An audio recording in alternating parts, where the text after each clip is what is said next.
All right, I'm gonna do a quick video. If you guys have a Bobcat E35i and you're wondering where the air cab filters are, there's not a lot of videos on them. So here it is, makes it super simple and easy.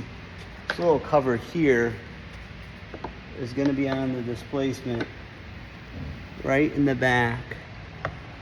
You're gonna pop it off with your hand. There's a little metal clip in there, as you can see, and you're gonna pop that off. And you're gonna wanna go ahead and vacuum the inside. And if you look through, if you guys can see that back there, that's the other filter. You see where that light is coming through? Right, it's kinda hard, but you guys seen the light right there. Whoop, right there. That is the other side, that's the inside of the cabin.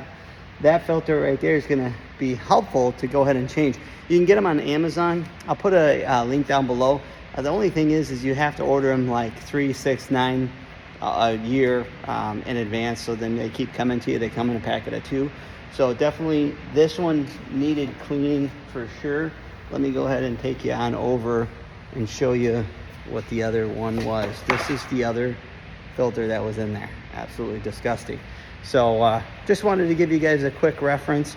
If you guys needed to change your cabin filter, that's exactly what you guys want to do. So it's right there. Thanks.